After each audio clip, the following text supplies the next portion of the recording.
জান্নাতের একটা প্রাসাদের সামনে একজন জান্নাতের মহিলা উযু করতেছে।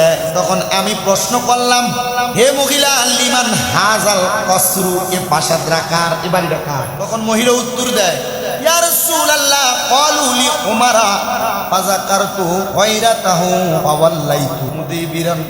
আল্লাহর হাবিব সাল্লাল্লাহু আলাইহি সাল্লাম মহিলার কথা শুনে বড় অবাক হইলেন। মহিলা যখন বললেন এই ঘরটা হলো হযরত ওমরের, নবী আমার বলে ওই সময় আমি নবী হযরত ওমর রাদিয়াল্লাহু তাআলা আনহুর আত্মসম্মানের কথা স্মরণ করে ওই ঘরে প্রবেশ করলাম না, ফিরে আসলাম। নবীজি বলতেছেন আমি ঘরে প্রবেশ করলাম না, ফিরে আসলাম। এই কথা হযরত ওমর রাদিয়াল্লাহু তাআলা আনহু শুনে কান্না করে দিয়েছে আর বললেন, হে আল্লাহর রাসূল, আপনার উপর কি আমি মর্যাদাবোধ দেখাবো? হযরত ওমর রাদিয়াল্লাহু তাআলা আনহু বলেন, ইয়া রাসূলুল্লাহ, আপনি নিজের জবান মুবারকে বলছেন আপনি জান্নাতে গেছেন আর জান্নাতের মহিলাটা আমার ঘরের সামনে দাঁড়ায় দাঁড়ায় উযু করতেছে। ওই মহিলাই বলছে, নবী গো, এই ঘরটা নাকি আমার ঘর। নবীজি আপনার কথা দিয়া প্রমাণ হয় আমি ওমর রাদিয়াল্লাহু তাআলা আনহু এখনো দুনিয়ায়, আমার নামে আল্লাহ তাআলা ঘর বানাইছে জান্নাতে। তার মানে আমি ওমর যদি দুনিয়া থেকে বিদায় হইয়া যাই, আমার আল্লাহ পাক রব্বুল আলামিন আমি ওমরে আমার ঘরের মধ্যে জায়গা করে দিবে। দৌলতপুর এলাকার বাবাজিরা, ও পদ্মার অন্তরালের আমার মা, চিন্তা করে দেখছো নি হযরত ওমর রাদিয়াল্লাহু তাআলা আনহু আমার নবীরে কত ভালোবাসছে, কত মোহাব্বত করছে রে। আমার আল্লাহ তাআলা হযরত ওমর দুনিয়াতে থাকতে হযরত ওমরের জন্য জান্নাতে ঘর বানিয়ে দিছে। কেমন মানুষ ছিলেন চিন্তা করেন, কেমন মর্যাদাওয়ালা মানুষ ছিলেন যে দুনিয়াতে থাকতে জান্নাতে যে ঘর আছে এই খবর জানে। আল্লাহর নবীর আরেকটা হাদিস শরীফ, মুসলিম শরীফ দ্বিতীয় খণ্ড 275 নম্বর পৃষ্ঠা 2395 নম্বর হাদিস। আল্লাহর নবী বলতেছেন, হযরত আবু জুহাইফা রাদিয়াল্লাহু তাআলা আনহু থেকে বর্ণিত, তিনি বলেন রাসূল সাল্লাল্লাহু আলাইহি সাল্লাম ইরশাদ করেন, নবী আমার বলতেছে, আবু বকর ও উমর পূর্ববর্তী উম্মত এবং পরবর্তী সকল বয়স্ক যারা থাকবে উম্মতের মধ্যে, আমার আবু বকর এবং উমর ওই বয়স্ক ব্যক্তিদের জান্নাতের সরদার হইব। আদম থেকে ঈসা নবী সবাই বলবে নফসি নফসি, আদম থেকে ঈসা নবী সবাই করবে নফসি নফসি। নবী বলবে উম্মত কই আমার পাপী উম্মত কে করিবে পার, পাপী উম্মত কে করিবে পার। কঠিন হাসরের দিনে আখিরি নবীজি বিনে পাপী উম্মত কে করিবে পার। নবী বলবে আবু বকর তুমি লও দুজকের খবর, উম্মত নি দুজকে যায় আমার পাপী উম্মত কে করিবে পার। নবী বলবে উসমান গনি তুমি লও কাউসারের পানি, নবী বলবে উসমান গনি তুমি লও কাউসারের পানি। উম্মতের করাও না আহার, পাপী উম্মত কে করিবে পার। কঠিন হাসরের দিনে আখিরি নবীজি বিনে পাপী উম্মত কে করিবে পার, পাপী উম্মত কে করিবে পার। আল্লাহুম্মা সাল্লি আলা মুহাম্মাদ ওয়া আলা আলি ইয়া রাসূলুল্লাহ হাবিবি, দেখা দেন গো উম্মত রে, আপনার দেখা পাইতে কান্দে আমরা আশিকের অন্তরে। আল্লাহুম্মা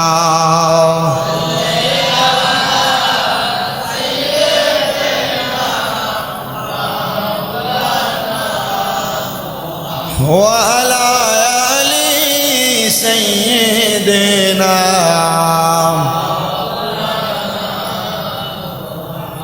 আপনাদের কি কষ্ট হচ্ছে? হযরত ওমর রাদিয়াল্লাহু তাআলা আনহুর জীবনী থেকে কথা শুনে আমাদের জীবন পরিবর্তনের দরকার আছে না? আপনি একবার চিন্তা করেন ওমর রাদিয়াল্লাহু তাআলা কেমন পাওয়ারফুল মানুষ ছিলেন। আল্লাহ তাআলা ওনাকে কত মর্যাদা দিয়েছেন নবীর সাথে থাকার কারণে। মারহাবা কর।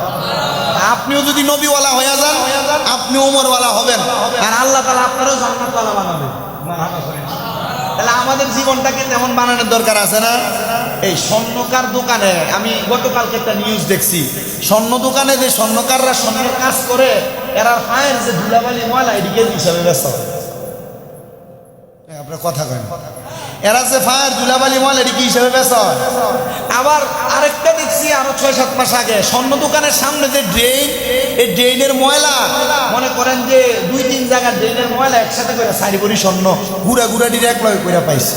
তার মানে বোঝা যায় স্বর্ণ দোকানের আশেপাশেও স্বর্ণের গুড়াগারও, কথা কয় না, স্বর্ণ দোকানের আশেপাশে স্বর্ণের গুড়াগারও। তো জান্নাতের মালিক নবী। জান্নাতের মালিক কি বলে? হুজুর না, জান্নাতের মালিক আল্লাহ।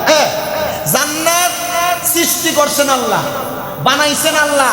আল্লাহ ইন্না আতাইনা কাল কাউসার দান করে দিছি নবী।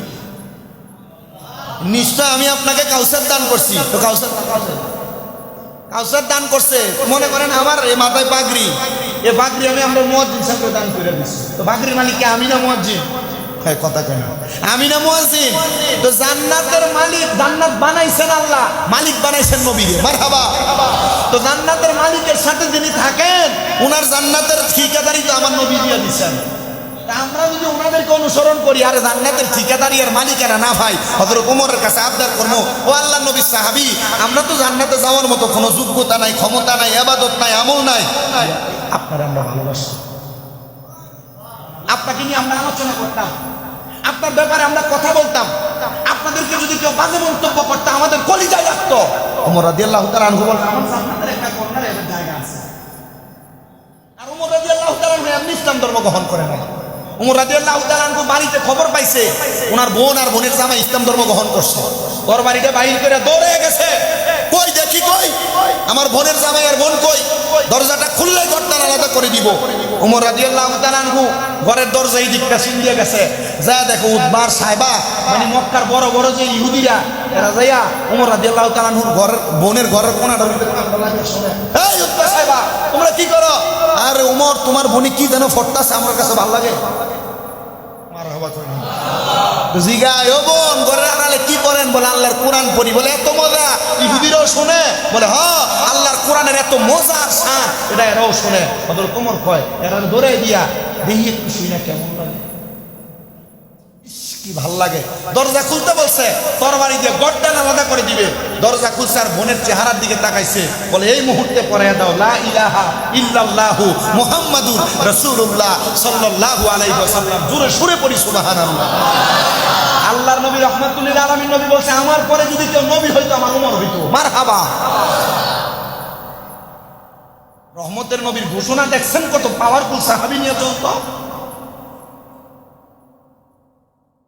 আমার মুসলমানেরা মনোযোগ দিবেন, তাহলে আমাদের নবীর আগে যত নবী ছিল ওই নবীর উম্মতদের মধ্যে বুড়া বুড়া উম্মত যারা ছিল, আমাদের নবীর বুড়া বুড়া উম্মত যারা, এই যে রব মিয়া দাড়ি পেকে গেছে, মোটামুটি আমরা এই মসজিদের পূর্বের ইমাম সাহেব দাড়ি পেকে গেছে, আপনাদের যাদের দাড়ি পাইকে গেছে, চুল পাইকে গেছে, আপনারা মনে রাখবেন বয়স যদি আপনাদের বেশি হয় আল্লাহর নবী বলেন কি?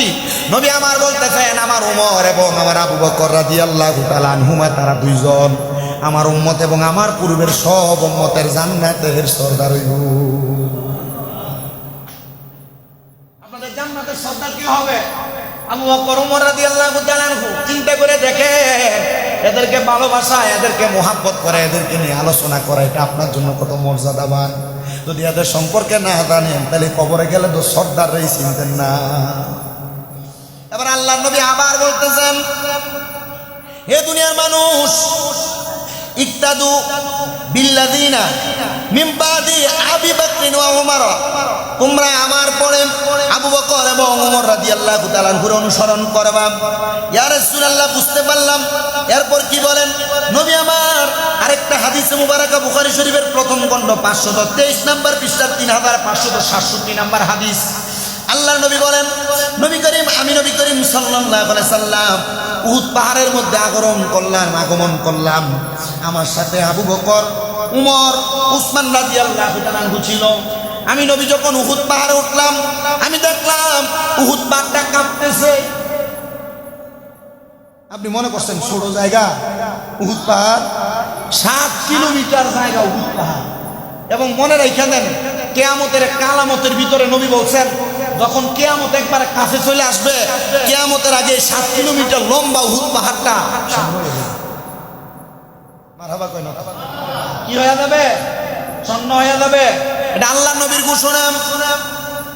ওই উহুদ পাহাড়ের একটা জায়গা আছে এখনো পর্যন্ত, যে জায়গার মধ্যে উহুদ পাহাড়ের পার্শ্ববর্তী উহুদের ময়দান, এটা থেকে তাকাইলে দেখা যায় কিবলার দিকে সুন্দর একটা ফাঁকা জায়গা। ইহুদিরা যখন আমার নবীর আক্রমণ করছে, নবী আমার উহুদ পাহাড়ের ওই গুহাটার মধ্যে যে জায়গা নিছে, আমি নিজে যাই সেখানে জিয়ারত করে আসছি। ওই উহুদ পাহাড়ের নিচে একটা অংশ আছে যেখানে আমার নবীদের দাঁত মোবারক শহীদ হয়েছে। আমি নিজে যে আমার ঠোঁট দিয়া জায়গাটার চুম্বন করছি। আমি চিন্তা করছি এই উহুদ পাহাড়ের কোন জায়গায় জানি আমার নবীর পা মোবারকটা লাগছিল রে। হায় রে, আমার কদমটা যদি ওই জায়গায় পড়া যায় তাহলে আমি গুনাহগার হইতে পারি। এজন্য আমি আমার ঠোঁটটা লাগাইয়া গাড়ি থাইকা ওই জায়গার মধ্যে চুম্বন করছি। আমি দেখছি অনেক পাকিস্তানিরা ওই উহুদ পাহাড়ের মধ্যে যে চুমা দেয়, গড়াগড়ি খায়, কান্দে। আমি চিন্তা করলাম এটা তো কোরআনও বলে না, হাদিসও বলে না, এরা গড়াগড়ি করে কেন, কান্দে কেন? তখন বুঝলাম এরা হয়তো চিন্তা করে আমার নবীজি এই জায়গার মধ্যে কদম মুবারক লাগাইছে, নবীজির কদম মুবারকের ধুলাবালিগুলো যদি তাদের গায়ে লাগে তাদের জীবন ধন্য। আপনার চিন্তা করে দেখেন আমার মুসল্লিরা, নবী আমার বলেন, আমি নবী এবং আবু বকর সিদ্দিক, উসমান বিন নুরাইন এবং হযরতে উমর রাদিয়াল্লাহু তাআলা আনহু, আমরা চারজন যখন উহুদ পাহাড়ে উঠলাম, উহুদ পাহাড়টা কেঁপে উঠল। আমার নবীজি তখন বললেন, উসকুন উহুদু আযুন্নুহু, এ উহুদ তুমি দাঁড়াও, স্থির হও। সাথে সাথে উহুদ পাহাড় স্থির হয়ে গেছে। আমার নবী তখন বললেন, তুমি কি জানো তুমি পাহাড়ের উপর কে পা মুবারক রাখছে? আমি নবীজি পা মুবারক রাখলাম। অতঃপর তোমার উপরে একজন নবী পা রাখছে, একজন সিদ্দিক পা রাখছে, আর দুইজন শহীদ পা রাখছে। নবী আমার বলতেছে, আমি নবী, আমার সাথে আবু বকর সিদ্দিক, দ্বিতীয় হইল দুইজন শহীদ। মরার আগে তো কাউরে শহীদ বলা যায় না, মরার পরে না শহীদ বলে। ও আবু বকর, আপনি একবার প্রশ্নটার উত্তর দেন তো, উমর এবং উসমান বিন নুরাইনকে কেন বললেন শহীদ? আমার নবী জানতেন হযরত উমর এবং উসমান শহীদ হইয়া যাবে। কি ওসমান এবং উমর রাদিয়াল্লাহু তাআলা আনহু তো এখনো ইন্তেকাল করে নাই, নবী যে শহীদ বললেন, তাহলে নবী গায়েবের খবর জানেনি? এই জোরে বলো, জানেনি? তোমার তো খবর গায়েব জানে আল্লাহ, নবী জানে কেমনে? এটা শিরক কুফরি, তুমি তো মাইনা লইবা।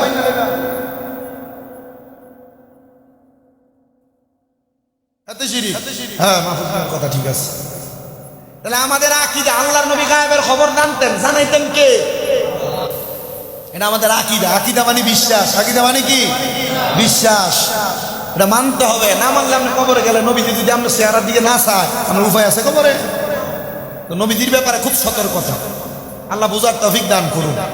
আমরা নিজেরা যখন কোরআন হাদিস করি, আমরা নিজেরাই তো ভুল হয়। আল্লাহ রাসূলের ব্যাপারে কথা বলতে গিয়ে আমাদের ভুল হয়। আমরা কিছু ধরেন একবারে হাদিস আগে নবী এটা বলছে, পরে বলছে না এটা কইরো না, আগে যেটা বলছে এটা পয়রা যখন ওয়াজ করে লাই, হঠাৎ করে আটকা মানুষে ধরে না, হুজুর এটা তো ঠিক না, নবী যে এটা আগে বলছে, পরে তো আমার নবী ঠিক করছে, তখন কই ভাই ঠিক আছে, এটা ভুল হয়েছে, পরবর্তীটা ঠিক। নবীজির আরেকটা হাদিস লক্ষ্য করেন, যখন ওমর রাদিয়াল্লাহু তাআলা আনহু ইসলাম ধর্ম গ্রহণ করলেন, জিবরাইল আলাইহিস সালাতু ওয়াস সালাম দুনিয়াতে অবতরণ করলেন আর বললেন, হে মুহাম্মদ সাল্লাল্লাহু আলাইহি সাল্লাম, ওমর রাদিয়াল্লাহু তাআলা আনহু ইসলাম গ্রহণে আসমানের আদিবাসীগণ আনন্দিত হয়ে গেছে। আমরা যদি ইসলাম ধর্ম গ্রহণ করি, দুনিয়াতে কেউ ইসলাম গ্রহণ করে, ফেরেশতা নাযিল হবে দূরের কথা, কেউ একবার বলবেও না। আর ওমর রাদিয়াল্লাহু তাআলা আনহু ইসলাম ধর্ম গ্রহণ করার পর জিবরাইল এসে বলছে, ইয়া রাসূলুল্লাহ, হযরত ওমরের ইসলাম ধর্ম গ্রহণে আমার আল্লাহর আসমানের ফেরেশতারা খুশি হয়ে গেছে। আমার নবীজি পরবর্তী হাদিস তিনি বলেন, আমি আলী রাদিয়াল্লাহু রাদিয়াল্লাহু তাআলা আনহুকে বলতে শুনেছি রাসূল সাল্লাল্লাহু আলাইহি সাল্লামের পরে সর্বশ্রেষ্ঠ মানুষ হলেন আবু বকর, আর আবু বকরের পরে সর্বশ্রেষ্ঠ মানুষ হলেন হযরত ওমর ইবনে খাত্তাব। আমার নবী বলেন, আল্লাহর কাছে আমি নবী দোয়া করলাম, আল্লাহুম্মা আইজ্জিল ইসলাম বি ওমর ইবনে খাত্তাবিন খাসসা। আল্লাহর নবী বলেন, আমি বিশেষভাবে দোয়া করলাম, আল্লাহ আপনি আমার ওমর ইবনে খাত্তাবকে ওমর ইবনে খাত্তাব রাদিয়াল্লাহু তাআলা আনহুর দ্বারা ইসলামকে শক্তিশালী করেন। হযরত ওমর এমন পাওয়ারফুল সাহাবী ছিল রে, শয়তান যদি হযরত ওমর রাদিয়াল্লাহু তাআলা আনহু কোন রাস্তা দিয়ে হাইটা যাইতো দেখতো, শয়তান এই রাস্তা থেকে 70 গজ দূরে দেয়া ফেলাইয়া যাইতো। কয় গজ দূরে দেয়া ফেলাইতো? শয়তান পর্যন্ত ওমর রাদিয়াল্লাহু তাআলা আনহুকে ভয় পাইতো। মানে কিছু হইতো ডাইরেক্ট তরবারি বাইর করতে। আল্লাহ নবী দোয়া করছে, আল্লাহ হযরত ওমরকে ইসলামের জন্য শক্তিশালী করেন। এমন পাওয়ারফুল সাহাবী, যে রাস্তা দিয়ে হাইটা যাইতেন শয়তান কয় গজ দূরে? 70 গজ দূর থেকে শয়তান, হ্যাঁ ওদের কোমর আসে, সাবধান যাওয়া যাবে না। হযরত ওমর রাদিয়াল্লাহু তাআলা আনহু তাহলে পাওয়ার আছে না নাই? মর্যাদা আছে না নাই? পরবর্তী জায়গায় আবার তাকান, ওমর রাদিয়াল্লাহু তাআলা আনহুর পাওয়ার এবং মর্যাদা। পূর্ববর্তী উম্মতের মাঝে যদি কেউ মুহাদ্দিস মানে তীক্ষ্ণ বুদ্ধি সম্পন্ন সূক্ষ্মদর্শী মানুষ হতেন, তাহলে আমার উম্মতের মধ্যে কেউ যদি মুহাদ্দিস হন, তাহলে উনি আর কেউ না, তিনি হলো আমার ওমর ইবনে খাত্তাব। এত মর্যাদা, এত সম্মান, এত ইজ্জত, এত দাম। আল্লাহ কবুল করেন, আমিন পড়েন। বারান্দার তারা শোনে না, বাইরের মাইক চললে আর বাইরের মাইক অন্য লাভ আছে, মসজিদে যারা আছে তারা শুনবে। আপনার একটু কইেন, দয়াটা করে একটু ভিতরের স্পিকারগুলো চলার একটা ব্যবস্থা করে। আল্লাহ আপনারা কবুল করো, আমিন কন। আরো মহাব্বতে আমিন কন। কারণ এনে ফ্যান যদি একটা দুইটা চলে, পরে পিছনের তারা বোমা, সামনের তারা ফ্যানের বাতাস খা, আমরা কিতা করছি দেখেন, একটু হয়নি মিলিয়ে দিলে পয়সাওয়ালা আছে চৌধুরী ভাই। দৌলতপুর এলাকার মানুষের কাছে যদি কয় যে মসজিদের ভিতরে সব ডিফেন্স চলানোর লেগে একটা ব্যবস্থা হইব, কি কয়, স্পিকারটি চলার একটা ব্যবস্থা হইব, টাকার কি অভাব আছে? হইব ইনশাল্লাহ। এরপরে না পারলে এটা শর্ট করে কইেন। আল্লাহ আপনারা কবুল করো, আমিন কন। আল্লাহর হাবিবের আরেকটা হাদিসে মুবারাকা লক্ষ্য করেন, নবী আমার বলেন, আমার জন্য সর্বপ্রথম জমিনকে বিদীর্ণ করা হবে। এই জমিন বলতে মদিনার জমিন। আমার জন্য সর্বপ্রথম মদিনার জমিনকে বিদীর্ণ করা হবে, ফাঁক করা হবে। নবী আমার বলেন, অতঃপর আবু বকর, অতঃপর ওমর। এই মদিনাতে যারা গেছেন, আমি নিজেও দেখছি, মদিনা শরীফে একবারে সাইড থেকে হাইটা হাইটা যাওয়া লাগে। সর্বপ্রথম আমার নবীজির রওজা মুবারক, এরপরে একটা জায়গার মধ্যে লেখা হযরত আবু বকর, এরপরে লেখা হযরত ওমর ইবনে খাত্তাব রাদিয়াল্লাহু তাআলা আনহু। এই দুইটা যে লেখা, এমনি লেখা না। নবীজি নিজেই দুনিয়া থেকে ইন্তেকাল করে রওজা মুবারকে যাওয়ার আগে নবী আমার বলছে, আমার জন্য জমিনকে সর্বপ্রথম ভাগ করা হবে, এরপর আবু বকর, এরপর আমার ওমরকে আমার পাশে দেওয়া হবে। নবী আমার বলেন, অতঃপর আমি বাকি নামক কবরস্থানের বাসিন্দাদের নিকট আসবো। দেখেন আপনারা তাকায়া, আমার নবী রাহমাতুল্লিল আলামিন নবী রওজার পাশেই জান্নাতুল বাকি, এটা আগে এখানে ছিল না। জান্নাতুল বাকিরে বাড়াইতে বাড়াইতে অনেক বড় করা হয়েছে। এটা এখন আস্তে আস্তে নবী রওজার কাছে বাবেদি বেইলের কাছে চলে আসছে। মদিনা শরীফ থেকে বাইর হইয়া যদি ব্যারিকেড না থাকতো, একটা দৌড় দিয়া জান্নাতুল বাকিতে যাওয়া যাইতো। জান্নাতুল বাকির বাতাসে তো মজা। আসরের নামাজের সময় সূর্যের তাপটা একটু গরম গরম লাগে, কিন্তু জান্নাতুল বাকির মধ্যে ঢুকলে গায়ে যদিও গরম লাগে, এমন একটা বাতাস গায়ের মধ্যে লাগে, আপনার কাছে মনে হইব দুনিয়ার এসির বাতাস আমার কাছে কিছু না, এই বাতাসটা মনে হয় জান্নাতের বাতাস। যদি সম্ভব হয় ভাইয়েরা, টাকা জোগান, মক্কা মদিনা যান, কক্সবাজার যাইতে পারবেন, লাভ নাই। এখানে গেলে গুণ হইব সোহেদ, শান্তি নাই টিয়ে উড়ে। মদিনা যাওয়ার চিন্তা করেন, বেশি অল্প বাজার। ঈদের পরে যেই মোটামুটি জুলাই আগস্টে বা আগস্ট জুন জুলাইয়ের মধ্যে যেই ঈদের পরে হজের ফ্লাইট আছে, আপনি যদি ট্রানজিট ফ্লাইটেও যান, 1,20-25,000 টাকা খরচ উমরা থেকে। 1,30,000 হইলে, 35,000 হইলে ডাইরেক্ট ফ্লাইটে চলে যাবে। কি মজার জায়গা! আপনার বাংলাদেশের কথা যদি বাংলাদেশ থেকে কল না দেয় আর মনে হলো না, এটা আরামের জায়গা। জান্নাতুল বাকি, মানুষ ফজরের নামাজের পরে মদিনা জিয়ারত করে, ওইটা বাইরে ডাইন দিকে হাইটা আবার জান্নাতুল বাকিতে ঢুকে। আমি আমার এক লোকের জিগেলাম, জামাল ভাই, ওনার জিগেলাম, এই আপনি যেখানে ঢুকেন প্রত্যেক ওয়াক্তের পর, মানে একবার ফজরের পরে, একবার আসরের পরে, হ্যাঁ ব্যথা করে না হুজুর? যে বাতাসটা লাগে ব্যথা করে, কিন্তু বাতাসটা ব্যথাটা ভুলিয়ে দেয়। আর আপনি পুরাটা ঘুরে এসে বাইরে যখন দমদমের পানিটা দিয়ে মুখটাতে একটু মারবেন, শরীর ঠান্ডা, মন ঠান্ডা, দেহ ঠান্ডা। এত মজার জায়গা। টিয়া পয়সা থাকলে মিয়া হাতে টাকা কিনে বাড়ি করে থাকলাম, সম্ভব না। আল্লাহ আমাদেরকে জীবনে একবার হলে নিয়ত করেন বুড়ারা, বলেন আল্লাহ কন্যা আল্লাহ আমাদেরকে মরণের আগে একবার হইল মক্কা মদিনা না দেখাইয়া মরণ দিয়েন না। এবার আল্লাহ কবুল করুক আর না করুক, যদি ময়ূরদান আমল নামে সওয়াব পাবেন। মরণের পরে একবার হইলেও আল্লাহ তাআলা এই জায়গা আপনার প্রদর্শন করাইবে। হুজুর মরার আগে না মরার পরে? পরে পরে করাইলে একটু বেশি মজা পাইবে। বলে হুজুর তাহলে দুনিয়াতে করার কি দরকার, টিয়া পয়সা ওলাইয়া? যদি আল্লাহ নবী বলছে কারো সামর্থ্য আছে, টাকা পয়সা আছে, সামর্থ্য আছে হজ করার মতো, কিন্তু এক করে নাই, সে কি করে নাই? হজ করে নাই। আল্লাহর হাবিব কয় সে কি ইহুদি হয়ে মরল না খ্রিস্টান হয়ে মরল? আমি নবীর এটাতে কিছু আসে যায়, পয়সা ব্যাংকে রেখে দিবে সেই সুযোগ নাই। একবার হইলো হজটা করেন। অনেকে চিন্তা করে আমার জিফুতের ভবিষ্যতে নবাহী। আরে মিয়া আপনি 7-8 লাখ টাকা খরচ করে মক্কা মদিনা যাবেন বড় হজ করবার লেগা, জিফুত কি 7-8 লাখ টাকা দিয়ে ব্যবসা করে লেবো বড় হয়ে যাবে? না, 7-8 লাখ টাকা দিয়ে ব্যবসা হয় না। কুমিল্লা শহরে যাবেন 15 লাখ 20 লাখ শুধু দোয়ানের অ্যাডভান্সে দেওয়ার লাগে। আপনি 7-8 লাখ টাকা খরচ করে মক্কা মদিনা যান, আর যদি এটা সম্ভব না হয় 1.5 লাখ টাকা খরচ করে যান উমরা হজে, যাই আল্লাহ খামা করে ধরে কইেন 1.5 লাখ 1.5 কোটি টাকার মালিক বানিয়ে দিবে। মারহাবা কই না দাও কি 1.5 লাখ খরচ করে গেলে খামা করে দোয়া করে এলে কি কয় লাখের মালিক বানাবো? কোটি কোটি টাকার মালিক বানাবো। আমি ওয়াজ করি 9 বছর ওয়াজে চিন্তা করছি হয়তো এখন আর ওয়াজ মাহফিল ঠিক মতো হইতো না। গত 8 বছর তো যাক কোনো রকম করছি, এখন একটু কম হইব। হজ করে আওয়ানের পরে এখন বেশি, হাদিও বেশি। আমি চিন্তা করছি না, আমি আল্লাহ কাবা করে ধরে দোয়া করছি, আল্লাহ যতটুকু সম্মান দিচ্ছেন এটা আমার জন্য হাজার হাজার গুণ বেশি, আমি এর থেকে 1% পাওয়ার যোগ্য না। আল্লাহ আপনি আমার জীবনের সিদ্ধান্তের ব্যাপারে যা মনে করেন তাই বলছেন, এটাই শেষ। দোয়া এতটুক ছিল আমার দোয়া এতটুক ছিল। আমি এতটুক বুঝতে পারছি যে আল্লাহ তাআলা দুনিয়াতে যদি আপনার সম্পদ দেয় পরীক্ষা করবে, বিভিন্নভাবে পরীক্ষা করবে। তা আমি গত জুমা আপনাদের কাছে আসতে পারি না। আমার আম্মার গত বৃহস্পতিবারে অপারেশন হয়েছে। আম্মা এখনো পর্যন্ত অসুস্থ। এই অপারেশনের পরে এটা মেজর অপারেশন করে, খুব কঠিন, এখনো পর্যন্ত দাঁড়াইতেও পারে না, খুব কষ্ট হয়। আমি এই 8 দিন 9 দিনে এখনো পর্যন্ত আমার 10-12 ঘন্টা আমি ঘুমাইছি কিনা আমার সন্দেহ আছে। আমার আম্মা হসপিটালের বেডে ঘুমাইছে ট্রমাতে। আমি যদিও জায়গা ছিল আমার খালারা উপরে শুয়ে, আমি নিচে শুয়েছি। কোন সময় ডাক দেয়, চোখ খাটতে লাগলে মনে হয় যে ডাক দিবে।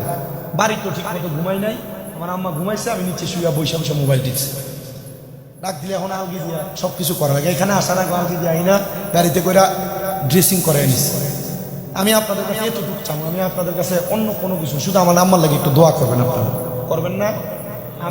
আমি আপনাদের কাছে কথা বলতে শরম না।